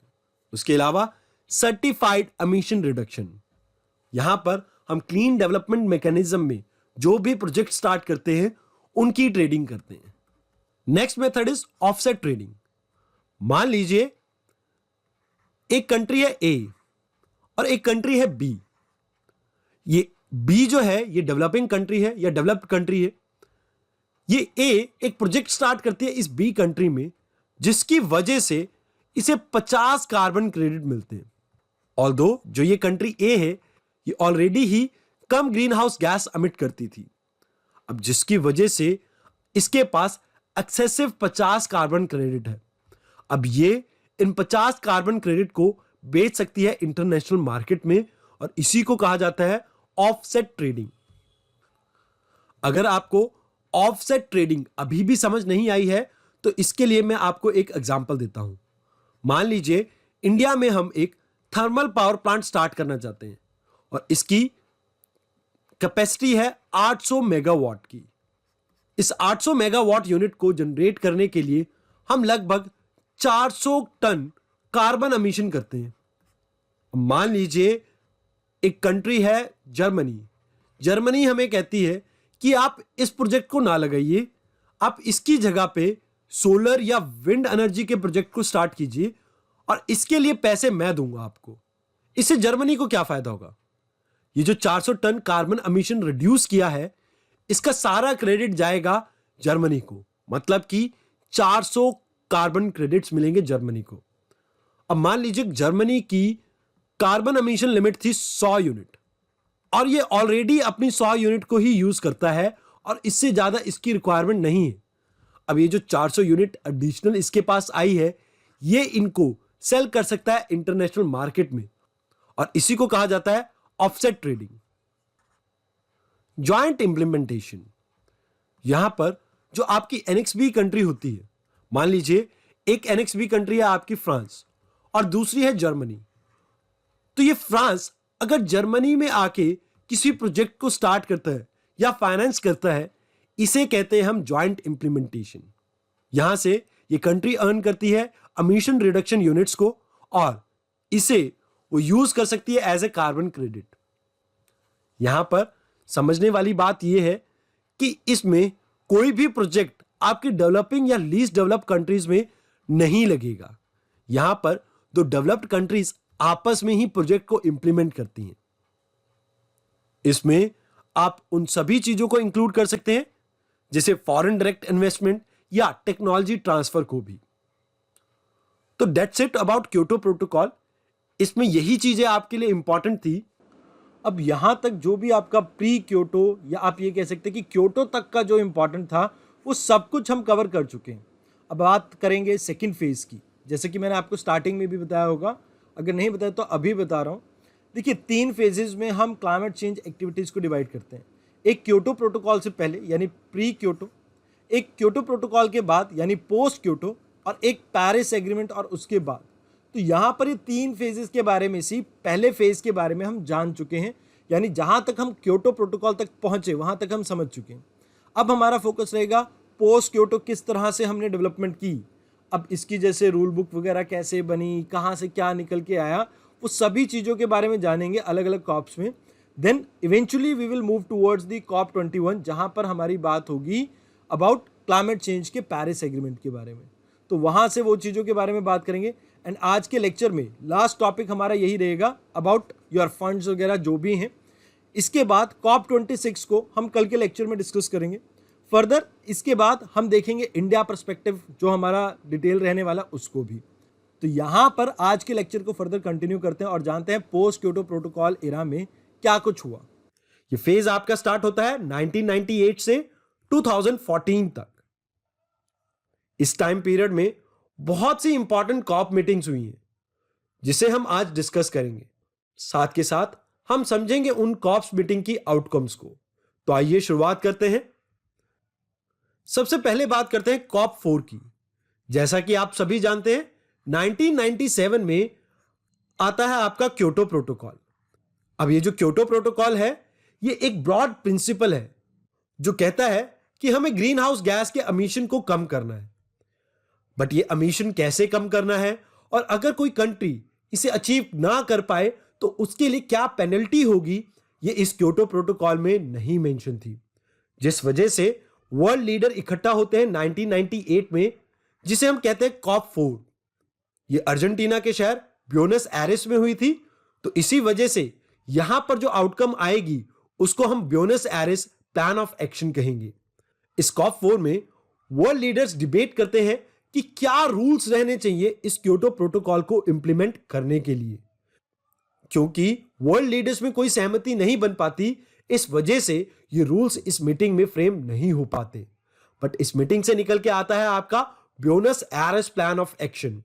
अब इस प्लान ऑफ एक्शन में क्या रहता है, वर्ल्ड लीडर ये कहते हैं कि इस सदी के बदलने से पहले यानी 2001 आने से पहले हम इन रूल्स को फ्रेम करेंगे ताकि हम क्योटो प्रोटोकॉल को आने वाली सदी में इंप्लीमेंट कर सके, जिससे हम इस क्लाइमेट चेंज को रोक पाएंगे। अब वर्ल्ड लीडर्स ये कमिट तो करते हैं और इसके बाद आती है आपकी COP5 और यही नेगोशिएशंस वापस से चलती रहती हैं, जहां पर डेवलप्ड एंड डेवलपिंग कंट्रीज के बीच में डिबेट चलता रहता है और यहां पर भी कोई कंक्रीट एक्शन निकल के नहीं आता। इसके बाद वर्ल्ड लीडर्स मिलते हैं 2000 में और यह मीटिंग कहलाती है COP6। अब ये जो COP6 थी ये 2 बार होती है।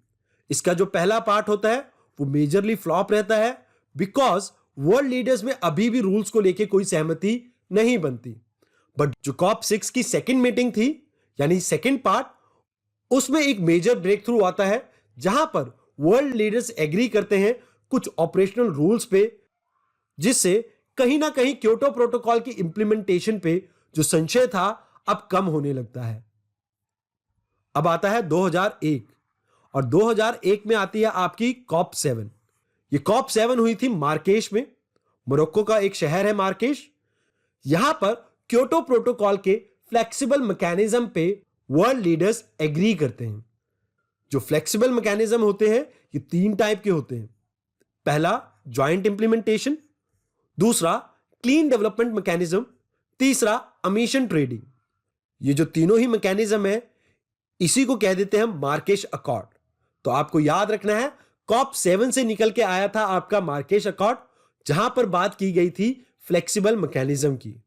उसके अलावा इस COP में फोकस किया जाता है डेवलपिंग कंट्रीज पे, जहां पर बात की जाती है कि इन डेवलपिंग कंट्रीज की कैपेसिटी बिल्ड करने की जरूरत है। साथ के साथ यहां पर यह इंश्योर किया जाता है कि इनकी कैपेसिटी बिल्डिंग के दौरान ना केवल इन्हें फंड प्रोवाइड किया जाएगा बट लेटेस्ट टेक्नोलॉजी ट्रांसफर भी की जाएगी। इन फंड्स को ट्रांसफर करने के लिए यहां पर 3 मेजर फंड्स बनते हैं। पहला फंड है आपका लीस्ट डेवलप्ड कंट्रीज फंड, दूसरा है आपका स्पेशल क्लाइमेट चेंज फंड और तीसरा है आपका क्लाइमेट अडेप्टेशन फंड। तो आपको यह भी याद रखना है कि तीनों ही फंड बनाने की बात की जाती है COP7 यानी मार्केश मोरक्को में। इसके बाद आती है आपकी COP8। इसे आप डबल स्टार मार्क कर सकते हैं क्योंकि ये UNFCCC की पहली मीटिंग हुई थी इंडिया में। इस COP8 से निकल के आता है आपका दिल्ली डिक्लेरेशन, जिसमें एम्फसाइज किया जाता है अडेप्टेशन मेजर्स पे। जैसा कि आप सभी जानते हैं कि क्लाइमेट चेंज एक रियलिटी है। इस वजह से इस रियलिटी को फेस करने के लिए हमें खुद को प्रिपेयर करना चाहिए, ऐसा इस मीटिंग में कहा जाता है। उसके अलावा यहां पर फोकस किया जाता है पॉवर्टी एलिवेशन पे, क्योंकि जो भी आपकी डेवलपिंग कंट्रीज या लीस्ट डेवलप्ड कंट्रीज हैं, यहां पर आप देखते हैं कि major section of population primary sector में इंगेज्ड है, जैसे कि एग्रीकल्चर। और अगर क्लाइमेट चेंज होता है कहीं ना कहीं इस पॉपुलेशन को एक मेजर सेटबैक देखने को मिल सकता है, जिस वजह से यहां पर फोकस किया जाता है पॉवर्टी एलिवेशन पे। यहां पर साथ के साथ इस बात पे भी स्ट्रेस किया गया कि जो डेवलपमेंट है ये टॉप प्रायोरिटी है डेवलपिंग कंट्रीज के लिए। COP9 और COP10 में कुछ भी इंपॉर्टेंट नहीं है आपके पेपर पर्सपेक्टिव से, सो दैट्स व्हाई हम इनके बारे में ज्यादा कुछ नहीं देखेंगे। बात की जाए COP11 की, तो यहां पर आपको याद रखना है कि 2004 में रशिया रेटिफाई करती है क्योटो प्रोटोकॉल को, और जिसके बाद 2005 में हम क्योटो प्रोटोकॉल की इन्फोर्समेंट स्टार्ट करते हैं। और इसी वजह से 2005 में आपके वर्ल्ड लीडर्स मिलते हैं मॉन्ट्रियल में और यहां पर डिस्कस करते हैं फ्यूचर कोर्स ऑफ एक्शन को। इस मीटिंग में हम 2 ट्रैक अप्रोच के बारे में बात करते हैं, जहां पर पहली अप्रोच में हम इंश्योर करेंगे UNFCCC की कंस्ट्रक्टिव इंप्लीमेंटेशन, और दूसरी अप्रोच में हम एक अडॉक कमेटी बनाएंगे और इस कमेटी का काम यह होगा, ये देखेगी कि क्योटो प्रोटोकॉल को हम कितने अच्छे से इंप्लीमेंट कर रहे हैं। उसके बाद बात की जाए तो इस COP11 को कई बार MOP1 भी कहा जाता है, यानी कि meetings of party to the Kyoto protocol. आइए अब समझते हैं COP12 में क्या हुआ। देखिए, यहां पर क्लीन डेवलपमेंट मैकेनिज्म को बिजनेस हाउसेस के लिए भी खोल दिया गया। अभी तक जो आपकी मेजर गवर्नमेंट्स हैं वो ही क्लीन डेवलपमेंट मैकेनिज्म को यूज कर सकती थी, बट अब इन बिजनेस हाउसेस को भी अलाउ कर दिया गया है कि ये भी अपने एमिशन को रिड्यूस करने के लिए डेवलपिंग कंट्रीज में प्रोजेक्ट स्टार्ट कर सकती है। और यहां से ये जनरेट करेंगे सर्टिफाइड एमिशन रिडक्शन यूनिट, जिससे ये अपने क्योटो प्रोटोकॉल के अंडर कमिटमेंट को फुलफिल कर सकते हैं। उसके अलावा अगर किसी कंपनी के पास ये सरप्लस में है तो ये companies in certified emission reduction units को इंटरनेशनल लेवल पे बेच भी सकती है। अब बात करते हैं कॉप 13 की। कॉप 13 इंडोनेशिया के एक शहर बाली में हुआ था।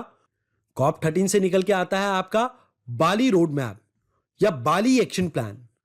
यहां पर फोकस इस बात पे था कि क्योटो प्रोटोकॉल एंड होता है आपका 2012 में, और इसके बाद इंटरनेशनल कम्युनिटी को क्या करना चाहिए इस क्लाइमेट चेंज को रोकने के लिए।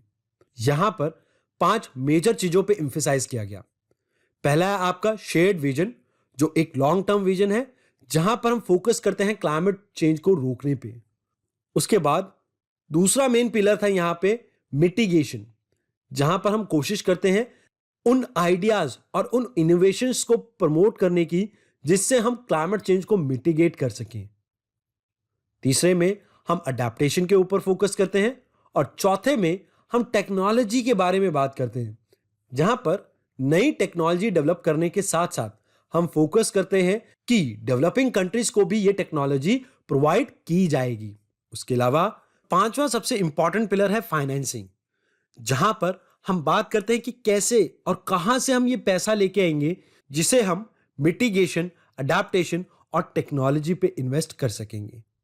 बात की जाए कॉप 14 की, तो यहां पर जो हमने अडेप्टेशन फंड पहले पढ़ा था उसको लॉन्च किया जाता है, और इसके अलावा यहां से निकल के आता है पोज़्नान स्ट्रैटेजिक प्रोग्राम, जो फोकस करता है टेक्नोलॉजी ट्रांसफर पे।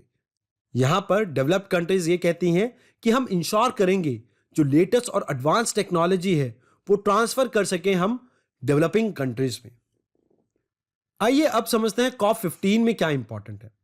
देखिए 2005 में जो हमने अडॉक कमेटी बनाई थी जो ओवरसी करती है क्योटो प्रोटोकॉल की इंप्लीमेंटेशन, तो ये अडॉक कमेटी कोपेनहेगन में कहती है कि हमें पोस्ट क्योटो पीरियड के बारे में अब सोचना चाहिए, क्योंकि क्योटो प्रोटोकॉल को इंप्लीमेंट करने के लिए 2005 से 2012 का टाइम पीरियड था। अब हमें फोकस करना चाहिए कि 2012 के बाद हम क्या करेंगे। इस वजह से ये कोपेनहेगन मीटिंग में डिस्कस किया जाता है कि 2012 के बाद भी हम लीगली बाइंडिंग क्लाइमेट रेजिम को कंटिन्यू करेंगे, जिसके ऊपर लगभग सभी वर्ल्ड लीडर एग्री करते हैं। यहां तक तो सब कुछ ठीक चल रहा था, बट जैसे ही डेवलप्ड कंट्री ये कहती है कि डेवलपिंग कंट्रीज को भी हमारे साथ पार्टिसिपेट करना चाहिए इस कार्बन रिडक्शन में, तो ये डिस्कशन ऑफ ट्रैक चली जाती है, और जिसकी वजह से एक ब्लॉकेज क्रिएट होता है। बट जो डेवलपिंग कंट्रीज हैं वो इस बात पे एडमेंट होती हैं कि क्योटो प्रोटोकॉल जिस प्रिंसिपल पे बेस्ड था उसी प्रिंसिपल को कंटिन्यू करना चाहिए, यानी कि common but differential responsibility. But इस बात से डेवलप्ड कंट्रीज इत्तेफाक नहीं रखती हैं, क्योंकि अब उन्हें यह लगने लगता है कि ये डेवलपिंग कंट्रीज कहीं ना कहीं इन्वायरमेंट को नुकसान पहुंचा रही है, और ये डेवलपिंग कंट्रीज अपने कार्बन एमिशन को कम नहीं करना चाहती, जिस वजह से कोपेनहेगन एक मेजर डिसअपॉइंटमेंट बनता है।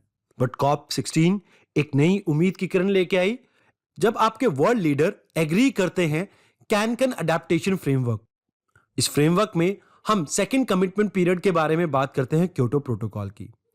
यहां पर पहली बार ग्रीन हाउस गैसेस से हटकर टेम्परेचर को एज ए टारगेट लिया गया, और बात की गई कि हम ग्लोबल टेम्परेचर को कहीं ना कहीं 2 डिग्री सेल्सियस से ज्यादा राइज नहीं करने देंगे।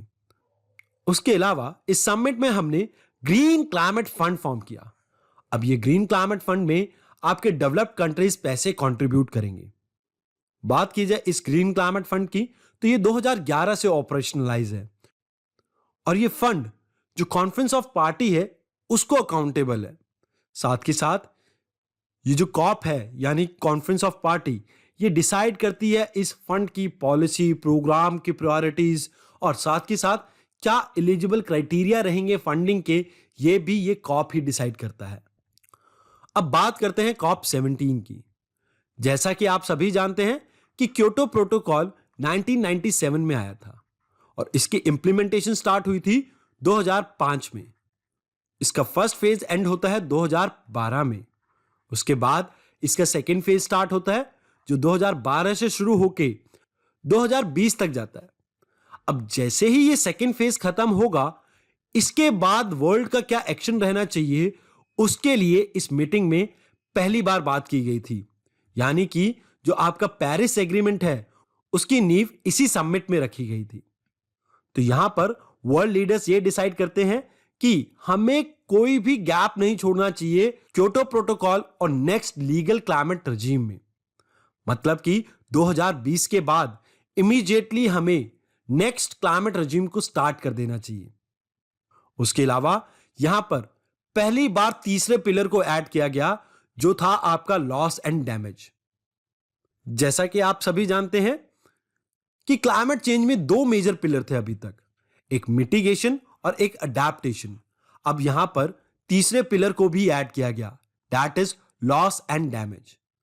मतलब कि क्लाइमेट चेंज से होने वाले लॉस और डैमेज को भी यहां पर इंक्लूड किया गया। फॉर एग्जाम्पल, अभी तक हम बात कर रहे थे कि कैसे हम इस क्लाइमेट चेंज को रोकेंगे, या अगर ये क्लाइमेट चेंज होता है तो हम कैसे इस क्लाइमेट चेंज को अडेप्ट करेंगे। बट कहीं ना कहीं अभी प्रेजेंटली होने वाले नुकसान को हमने अभी तक इग्नोर किया था, जिस वजह से इस कॉप 17 में इसे भी इंक्लूड किया गया। बात की जाए कॉप 18 की, तो यहां पर क्योटो प्रोटोकॉल की लाइफ को एक्सटेंड करने की बात की जाती है, जहां पर हम क्योटो प्रोटोकॉल को कंटिन्यू करेंगे फ्रॉम 2013 से 2020 तक। ऑल्दो ये एक्सटेंशन एक मेजर फ्लॉप था, क्योंकि कई मेजर इकोनॉमीज ने इसमें पार्टिसिपेट नहीं किया। For example Canada, Japan, Russia, Belarus, Ukraine, New Zealand और यूनाइटेड स्टेट ने। उसके अलावा कई डेवलपिंग कंट्रीज जैसे चाइना, इंडिया और ब्राजील, इनके ऊपर कोई भी रिडक्शन की लिमिट नहीं थी, जिसकी वजह से ये जो आपका सेकंड फेज है, ये सिर्फ कुछ लिमिटेड अमाउंट ऑफ कंट्रीज पे ही फोकस कर रही थी, और इन सभी कंट्रीज का टोटल कार्बन एमिशन में सिर्फ 15% शेयर था, जिस वजह से हम ये कह सकते हैं कि सेकंड कमिटमेंट पीरियड एक टोटल फेल था। उसके अलावा जो हमने ग्रीन क्लाइमेट फंड एस्टैब्लिश किया था, उसमें भी कोई प्रोग्रेस देखने को नहीं मिली, क्योंकि इन डेवलप्ड कंट्रीज ने फंड्स प्रोवाइड नहीं किया, जिसकी वजह से डेवलपिंग और लीस्ट डेवलप्ड कंट्रीज को क्लाइमेट चेंज को मिटिगेट करने में और क्लाइमेट चेंज से अडेप्ट करने में प्रॉब्लम आ रही थी। आइए अब बात करते हैं कॉप 19 की। इस कॉप 19 से निकल के आता है आपका इंटेंडेड नेशनली डिटरमाइंड कॉन्ट्रीब्यूशन, जो पार्ट है आपके पेरिस एग्रीमेंट का, जहां पर हर कंट्री अपनी कैपेसिटी के अकॉर्डिंग कार्बन रिडक्शन की बात करती है। फॉर एग्जाम्पल, अगर बात की जाए इंडिया की, तो इंडिया ने यह कहा है कि हम अपने एनर्जी जनरेशन में लगभग 40% रिन्यूएबल सोर्स ऑफ एनर्जी को इंक्लूड करेंगे, और ऐसा ही हमने अपने कार्बन सिंक को इंक्रीज करने के लिए कमिट किया है। तो ऐसी ही कमिटमेंट को हम कह देते हैं इंटेंडेड नेशनली डिटरमाइंड कॉन्ट्रीब्यूशन। उसके अलावा यहां पर सभी डेवलप्ड और डेवलपिंग कंट्रीज ने यह कहा कि हम अपने एमिशन को कम करने की कोशिश करेंगे, और ये जल्द से जल्द शुरू करेंगे। यहां पर फोकस किया गया 2015 के पहले क्वार्टर पे, यानी कि जनवरी से मार्च के बीच में। इस कॉन्फ्रेंस में प्रपोज किया गया वर्सोवा मैकेनिज्म। इस मैकेनिज्म में डेवलप्ड कंट्रीज अपनी एक्सपर्टीज को शेयर करेंगे डेवलपिंग कंट्रीज के साथ, ताकि ये डेवलपिंग कंट्रीज नेचुरल कैलेमिटीज के कारण इन देशों में हो रहे लॉसेस और डैमेजेस को कम किया जा सके। खासकर हीट वेव्स, ड्रॉट और फ्लड जैसी प्रॉब्लम से निपटने की बात की जाती है यहां पे। उसके अलावा बात करते हैं कॉप 20 की। इस कॉन्फ्रेंस में यह कहा जाता है कि हमारा ओवरऑल गोल तो है ग्रीन हाउस गैसेस के एमिशन को रिड्यूस करना, बट साथ के साथ हम कोशिश करेंगे कि ग्लोबल टेम्परेचर राइज ना करे 2 डिग्री से बियॉन्ड, और इसके लिए हम एक बेसलाइन लेते हैं 1850। अब आप में से कईयों के दिमाग में एक क्वेश्चन आ रहा होगा कि यहां पर बेसलाइन 1850 ही क्यों लिया, क्योंकि यहां से शुरुआत हुई थी आपकी इंडस्ट्रियलाइजेशन की। उसके अलावा यहां पर हमें वर्ल्ड क्लाइमेट के वेरियस रिकॉर्ड्स मिलते हैं, क्योंकि इसके पहले का हमारे पास रिकॉर्ड नहीं है, तो हम कंपैरिजन भी कैसे कर सकते हैं। तो जिस वजह से 1850 को एज अ बेसलाइन लिया गया है। उसके अलावा कॉप 20 में सभी पार्टीज को यह कहा गया कि आप अपनी इंटेंडेड नेशनली डिटरमाइंड कंट्रीब्यूशन को फाइनलाइज कीजिए और सबमिट कीजिए बिफोर पेरिस समिट, यानी कि नवंबर 2015 से पहले आप सभी को अपनी इंटेंडेड नेशनली डिटरमाइंड कंट्रीब्यूशन को सबमिट करना होगा। अभी भी पेरिस एग्रीमेंट को लेके कोई कंक्रीट प्लान नहीं बना था, क्योंकि वर्ल्ड अभी भी दो हिस्सों में बटा हुआ था। एक वो जो ये कहते हैं कि डेवलप्ड कंट्रीज को ज्यादा रिस्पॉन्सिबिलिटी लेना चाहिए, और दूसरे वो जो ये कहते हैं कि सभी कंट्रीज की इक्वल रिस्पॉन्सिबिलिटी है टुवर्ड्स क्लाइमेट, जिस वजह से कोई कॉमन कंसेंसस नहीं बन पाता डेवलप्ड और डेवलपिंग कंट्रीज के बीच में। अब बात करते हैं कॉप 21 की। देखिए, ये कॉप आप डबल स्टार मार्क कर सकते हैं, बिकॉज इससे निकल के आता है आपका पेरिस एग्रीमेंट। और इस पेरिस एग्रीमेंट में ग्लोबल लीडर इस बात को मानते हैं that they have to limit global warming. इसके लिए इन्हें टेम्परेचर राइज को रोकना होगा वेल बिलो 2 डिग्री सेल्सियस। ये पेरिस एग्रीमेंट तभी फोर्स में आ सकता था जब एटलीस्ट 55 कंट्रीज ने इसे रेटिफाई किया हो, जिनका global green house gas emission में 55% का शेयर हो। यह टारगेट अचीव किया जाता है नवंबर 2016 में।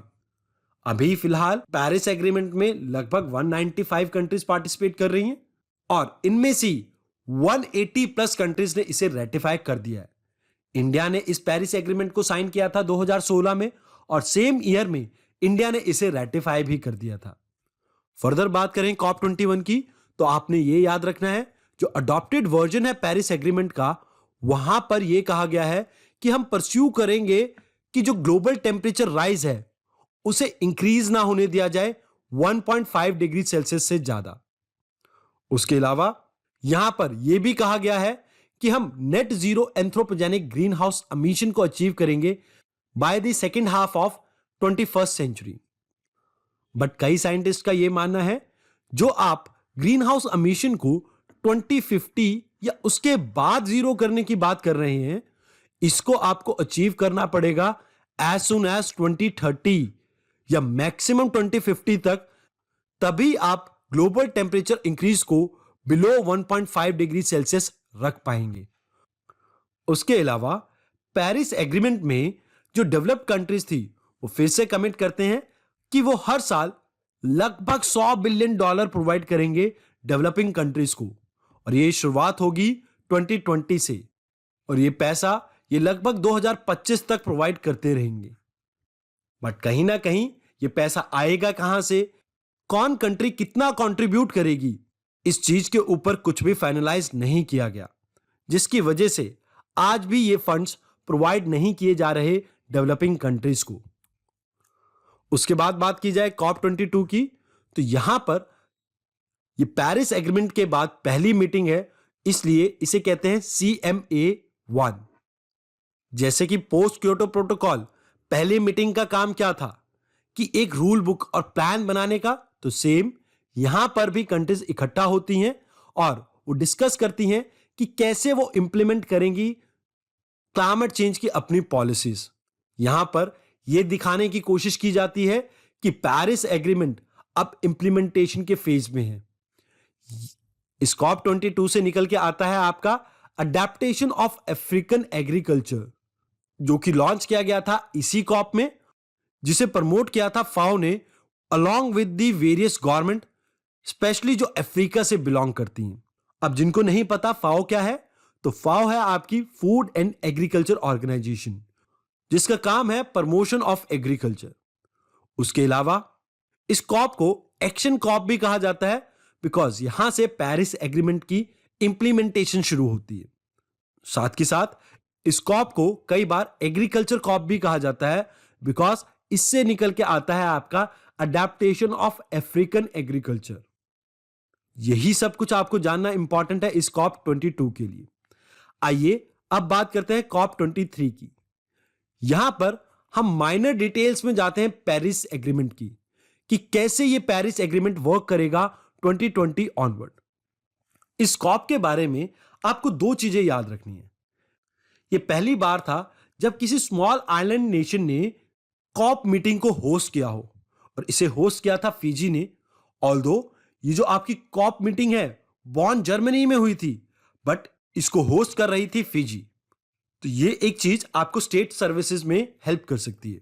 उसके अलावा यूपीएससी में भी ये स्टेटमेंट आपके लिए बहुत इंपॉर्टेंट है, बिकॉज यूपीएससी एक ऐसी स्टेटमेंट दे सकता है जहां पर वो ये कहे कि कभी भी किसी स्मॉल आइलैंड नेशन ने कॉप मीटिंग को होस्ट नहीं किया है। तो आपको याद रखना है फिजी ने ऐसा किया हुआ है। उसके अलावा दूसरी चीज जो आपको याद रखनी है कि इन नेगोशिएशन से पहले डोनाल्ड ट्रंप ने यह कह दिया था कि यूएसए के लिए ये क्लाइमेट चेंज एग्रीमेंट घाटे का सौदा है और इस वजह से यूएसए इस पेरिस एग्रीमेंट से बाहर निकलना चाहता है। तो यह भी आपको याद रखना है। बात की जाए कॉप 24 की, तो यहां पर पेरिस एग्रीमेंट की रूल बुक फाइनलाइज कर ली गई थी। इस कॉन्फ्रेंस में सभी देश एग्री करते हैं कि वो पेरिस एग्रीमेंट के अकॉर्डिंग अपने ग्रीन हाउस एमिशन को कट करेंगे। साथ के साथ अब पेरिस एग्रीमेंट फोर्स में आने को तैयार था स्टार्टिंग फ्रॉम 1 जनवरी 2020। बात की जाए कॉप 25 की, ओरिजिनली ये समिट चाइल्ड में होनी थी, बट क्योंकि वहां पर वायलेंट मास मूवमेंट चल रहा था, इस वजह से चाइल्ड गवर्नमेंट ने इस कॉप को होस्ट करने से मना कर दिया। इस कॉप का मेजर ऑब्जेक्टिव यह था कि हम कंप्लीट कर सके पेरिस एग्रीमेंट की रूल बुक को, ताकि 2020 से इफेक्टिवली इंप्लीमेंट कर सके हम पेरिस एग्रीमेंट को, जो कि रिप्लेस करेगा आपके 1997 के क्योटो प्रोटोकॉल को। उसके अलावा इस कॉप में कंसीडर की गई annual emission gap report of UNEP और साथ के साथ आईपीसीसी की रीसेंट रिपोर्ट को भी, जिस वजह से यहां से निकल के आया child Madrid time for action declaration. क्योंकि चाइल्ड इस कॉप का ओरिजिनल होस्ट था और मैड्रिड में यह कॉन्फ्रेंस हुई थी, जिस वजह से इसका नाम पड़ा child Madrid time for action declaration. यहां पर वेरियस कंट्रीज से रिक्वेस्ट किया गया कि आप इंप्रूव कीजिए अपनी करंट प्लेज को, ताकि हम ग्रीन हाउस गैस की एमिशन को फर्दर रिड्यूस कर सके। तो ये थी सभी इंपॉर्टेंट कॉप मीटिंग्स। अब बात करते हैं कुछ इंपॉर्टेंट फंड्स की जो आपको याद रखने चाहिए। पहला है आपका, अब इसके बाद हम बात करते हैं कुछ इंपॉर्टेंट फंड्स की। ये सभी फंड आपके क्लाइमेट चेंज प्रोटोकॉल के पार्ट्स हैं, तो आपको इन्हें याद रखने की जरूरत है। जैसे ग्लोबल एनवायरनमेंट फैसिलिटी, जो 1992 के रियो अर्थ समिट से एक दिन पहले लॉन्च किया गया। इसके बाद आता है आपका ग्रीन क्लाइमेट फंड, जो कि कॉनकन एग्रीमेंट से निकल के आया था। यह आपकी कॉप 16 यानी कि 2010 में आया था। उसके अलावा आपको याद रखना है special climate change fund, least developed countries fund and adaptation fund, जो कि क्योटो प्रोटोकॉल से डायरेक्ट निकल के आए थे। उसके अलावा आपको याद रखने की जरूरत है स्पेशल क्लाइमेट चेंज फंड को और लीस्ट डेवलप्ड कंट्रीज फंड को। ये दोनों ही फंड आपकी ग्लोबल एनवायरनमेंट फैसिलिटी मैनेज करती है। देखो, कॉप 25 तक तो सब कुछ हमें समझ में आ चुका है। अब बात करते हैं कॉप 26 की, और क्यों ये इंपॉर्टेंट है इसे भी समझते हैं। देखिए, इस दौरान आपकी आईपीसीसी की एक रिपोर्ट आती है जिसे हम 6 असेसमेंट रिपोर्ट कहते हैं। इस रिपोर्ट में ये बताया जाता है कि अगर हम बेस्ट केस सिनेरियो को भी देखते हैं, जब सभी कंट्रीज अपना आईएनडीसी टारगेट्स को फुलफिल कर रही है, उसमें भी जो ग्लोबल टेम्परेचर है वो 2 डिग्री सेल्सियस से बियॉन्ड जा रहा है, तो कहीं ना कहीं हमें ज़रूरत है टारगेट को और ज़्यादा एम्बिशियस करने की। यहाँ पर यह बताया जाता है कि पेरिस एग्रीमेंट अगर टोटली हम इम्प्लीमेंट करते हैं, तब भी हम कहीं ना कहीं ग्लोबली जो टेम्परेचर राइज हो रहा है उसे 2 डिग्री सेल्सियस से बिलो नहीं रोक पाएंगे। तो यहाँ पर सभी कंट्रीज से ये आशा की जाती है कि भाई ग्लोबली एक नया टारगेट लीजिए आप, और ज़्यादा एम्बिशियस हो ये टारगेट, जिससे हम स्ट्रेंथन कर सके अपने जो टारगेट्स हैं जो हमने 2030 के लिए सेट किए हैं, सो दैट आने वाले समय में हम ग्लोबल टेम्परेचर को 2 डिग्री सेल्सियस से नहीं बल्कि 1.5 डिग्री सेल्सियस से भी ज़्यादा एक्सीड ना करने दें। बिकॉज 2 डिग्री और 1.5 में फ़र्क इतना है कि 1.5 से 2 डिग्री के बीच में अगर हम रुक जाते हैं फिर भी, तो भी हम वर्ल्ड को बचा सकते हैं, but 2 degree is the maximum limit. इसके बाद अगर आपका 0.1 डिग्री का भी टेम्परेचर राइज होता है डिग्री सेल्सियस का, तो इससे कहीं ना कहीं लॉन्ग लास्टिंग इम्पैक्ट देखने को मिल सकता है आपको वेदर और क्लाइमेट पैटर्न में। तो यहाँ पर हमारी कोशिश ये रहेगी कि हम कैसे इसे 1.5 डिग्री सेल्सियस तक रोकें, बट मैक्सिमम लिमिट हमारी क्या है 2 डिग्री सेल्सियस। तो यहाँ पर लगभग आपकी 140 कंट्रीज अपनी टारगेट्स को डिसाइड करती है और ये कहते हैं कि हम नेट जीरो एमिशन लेके आएंगे।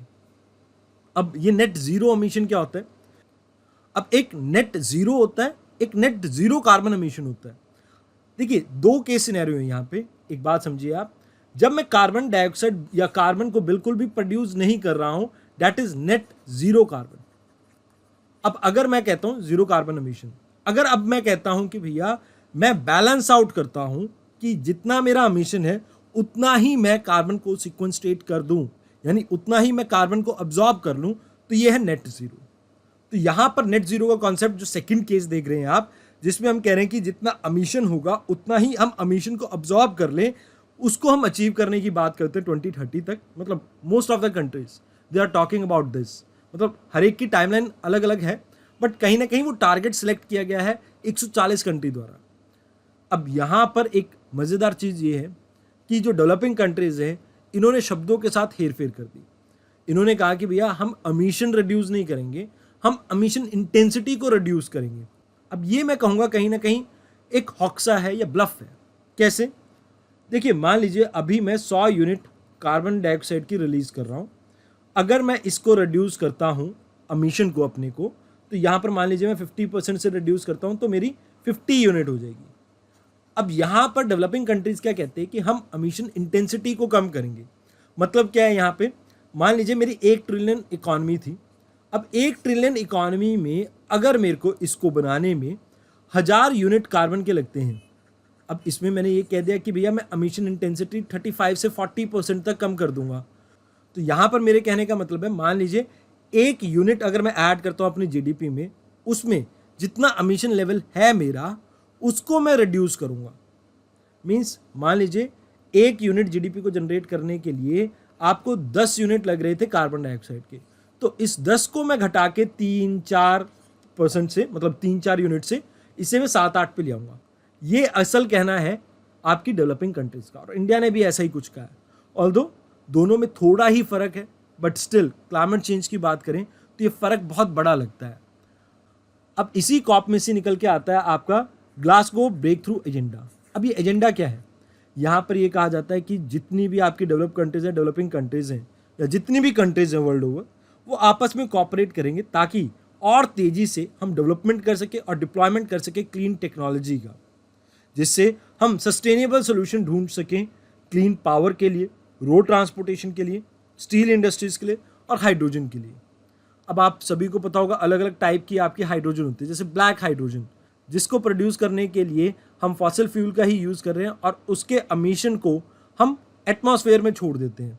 अब इसी तरह की एक होती है आपकी ग्रीन हाइड्रोजन, जिसको हम जनरेट करते हैं रिन्यूएबल सोर्स ऑफ एनर्जी से।